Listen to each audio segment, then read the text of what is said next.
Assalamualaikum warahmatullahi wabarakatuh. Alhamdulillah, wassalatu wassalamu ala rasulillah, amma ba'du. Anda sekalian yang dimuliakan Allah Subhanahu wa taala, semoga senantiasa dalam keadaan sehat walafiat. Dan juga tentunya masih tetap semangat untuk belajar walaupun kita belum bisa bertatap muka. Baiklah, pada pertemuan kali ini insyaallah masih dalam pelajaran ilmu tafsir, kita akan membahas al-babul awal, bab pertama, yang berjudul Al-Quran. Marilah kita awali dengan membacakan basmalah. Baiklah Anda sekalian, kita mulai pembahasan kita di bab pertama ini, yaitu tentang Al-Quran. Pertama-tama yang akan kita bahas adalah ta'rif, yaitu definisi.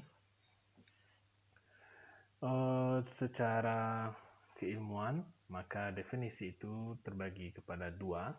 Pertama yaitu lughatan, artinya secara bahasa atau secara akar kata.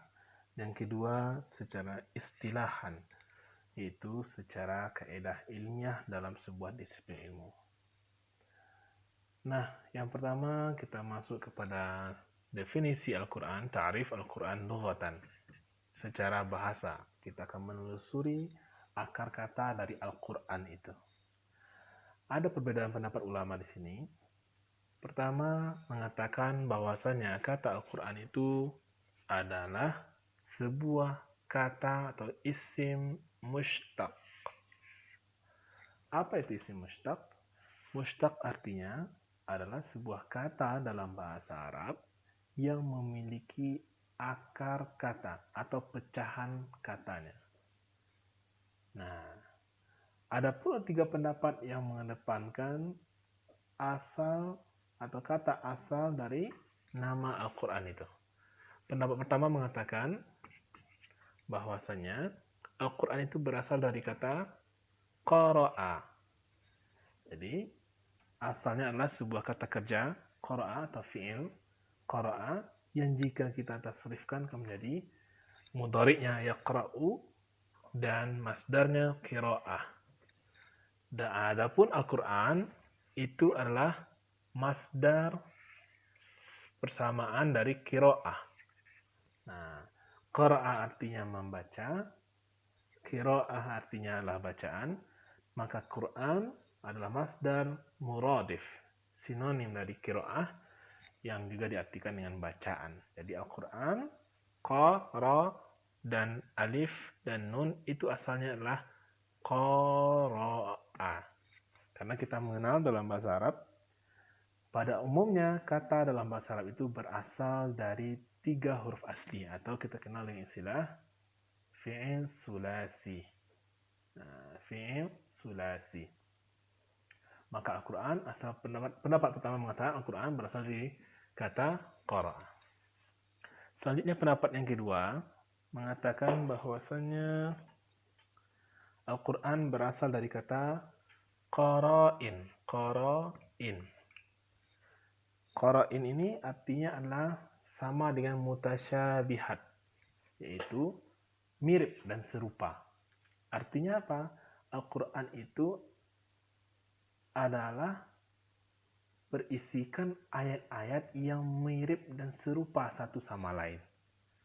Nah, artinya Al-Quran itu berisikan ayat yang serupa, ada yang membahas tentang akidah, tauhid, ibadah, satu sama lainnya, mirip pembahasannya.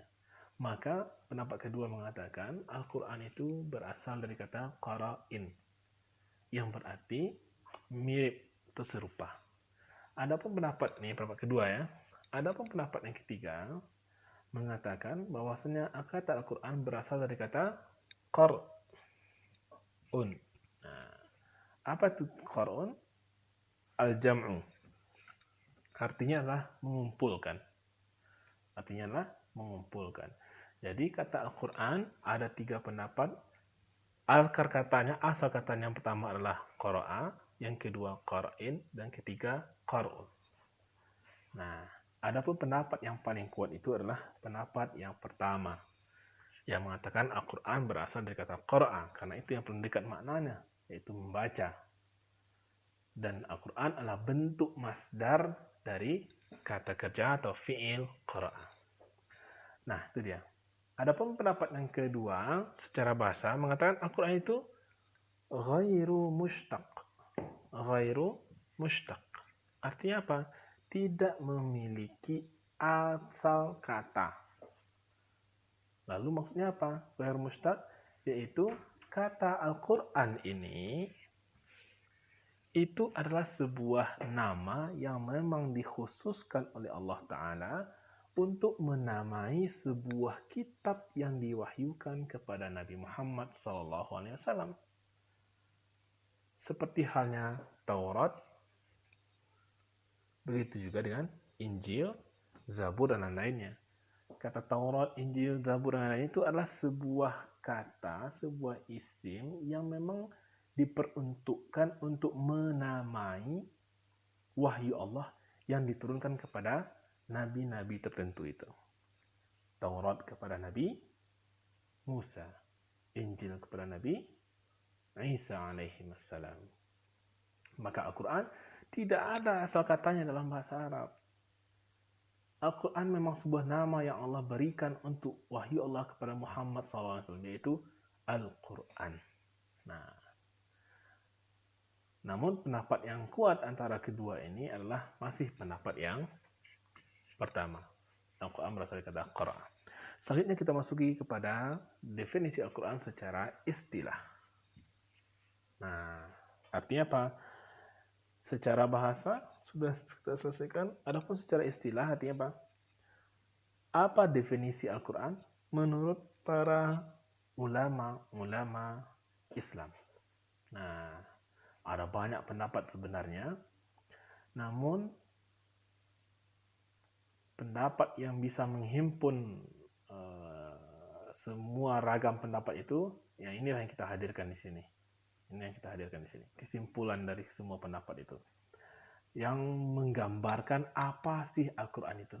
Nah, maka definisi yang paling lengkap itu mengatakan apa? Al-Quran adalah kalamullah al-munazzalu. Ini apa barisnya ini? Nah, bagi Anda yang kelas 1 ya, harus belajar membaca kitab Arab tanpa barisnya. Kalamullahi. Kalamullah. Al-munazzalu.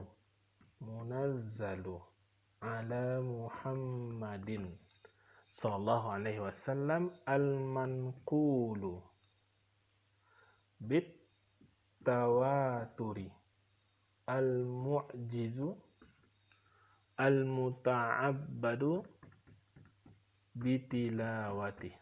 Artinya apa? Kita uraikan satu persatu di sini. Pertama, kalamullah. Yang maksud dengan kalamullah adalah kalam, yaitu perkataan Allah. Maka Al-Quran itu bukan perkataan malaikat, bukan perkataan Muhammad, bukan perkataan jin, tapi itu adalah perkataan Allah Ta'ala. Dan yang kedua, Al-Munazzalu ala Muhammad. Artinya apa? Al-Munazzalu yang diturunkan kepada Nabi Muhammad. Karena ada kalamullah yang diturunkan kepada selain Nabi Muhammad. Seperti Taurat dan Injil. Kedua-duanya kalamullah. Tapi tidak diturunkan kepada Nabi Muhammad. Sementara Al-Quran adalah kalamullah yang diturunkan kepada Nabi Muhammad SAW. Kemudian al-manqulu bit-tawaturi. Apa itu al-manqulu bit-tawaturi? Yang dipindahkan atau yang disampaikan dari generasi ke generasi, dari orang ke orang. Mulai dari Nabi menyampaikan kepada sahabat, sahabat menyampaikan ke generasi tabi'in, tabi'in menyampaikan ke generasi tabi'in, bahkan sampai kepada generasi kita sekarang, bit-tawaturi, dengan mutawatir. Artinya apa? Mutawatir ini dalam kajian hadis kita mempelajari mutawatir itu adalah periwayatan yang jumlah perawinya mustahil mereka itu sepakat untuk berdusta. Sebagian ulama mengatakan jumlah minimalnya itu adalah 10 orang di setiap tingkatan perawinya itu. Artinya apa? Al-Quran itu sampai ke tangan kita dengan cara periwayatan mutawatir. Artinya apa? Ada ratusan ribu bahkan jutaan orang di setiap generasi itu yang menyampaikan Al-Quran ke generasi setelahnya. Seperti halnya kita belajar dari Al-Quran dari guru kita dari guru kita, guru kita dari gurunya, sampai kepada Nabi Muhammad SAW. Semua itu jumlah orangnya itu memasuki derajat mutawatir yang berfaedah pasti kebenarannya. Nah, kemudian selanjutnya adalah al-mu'jiz. Apa itu al-mu'jiz? Yang melemahkan, mukjizat. Al-Quran melemahkan orang-orang kafir sehingga mereka tidak mampu mendatangkan yang semisal dengan Al-Quran. Nah, walaupun itu satu ayat, tidak ada orang manusia, bahkan walaupun bekerja sama dengan makhluk selain manusia pun tidak akan mampu mendatangkan semisal Al-Quran. Maka Al-Quran itu dia bersifat mukjizat. Kemudian yang terakhir adalah al-muta'abbadu bitilawatih. Apa arti al-muta'abbadu? Artinya apa? Yang dinilai ibadah ketika membacanya. Nah, kemudian kita balik sejenak, kita ulangi lagi ya. Apa itu Al-Quran secara istilahan? Kalamullah, perkataan Allah, bukan perkataan selain Allah, baik itu malaikat, Muhammad dan lain-lainnya. Al-munazzalu ala Muhammad, yang diturunkan kepada Muhammad, sehingga Al-Quran tidak termasuk Taurat atau Injil. Al-manqud bitawatir, yang disampaikan kepada kita dengan derajat mutawatir. Adakah perkataan Allah yang diturunkan kepada Nabi Muhammad yang sampai kepada kita dengan tidak mutawatir? Ada. Seperti halnya hadis. Itu adalah wahyu dari Allah kepada Nabi Muhammad, tapi tidak dalam derajat mutawatir seperti Al-Quran. Kemudian al-mu'jiz, bersifat mukjizat. Artinya apa? Tidak bisa mendatangkan semisalnya. Hadis itu tidak bersifat mukjizat seperti mukjizatnya Al-Quran. Artinya tidak ada tantangan bagi orang kafir untuk mendatangkan semisal hadis. Tapi Al-Quran, orang-orang kafir semua ditantang dan mereka tidak akan mampu. Wa in kuntum fi raibin mimma nazzalna ala abdina fa'tu bi suratin min mislih.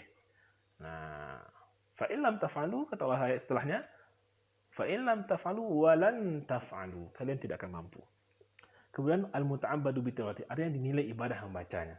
Adapun hadis, perkataan Allah kepada Nabi Muhammad tidak dengan mutawatir dan juga tidak mukjizat seperti mukjizatnya Al-Quran, dan tidak bernilai ibadah seperti beribadahnya membaca Al-Quran, karena setiap huruf dalam Al-Quran dinilai dengan 10 pahala.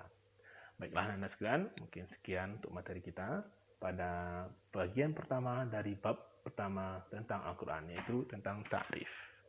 Selanjutnya kita pelajari tentang asma Al-Quran, nama-nama Al-Quran.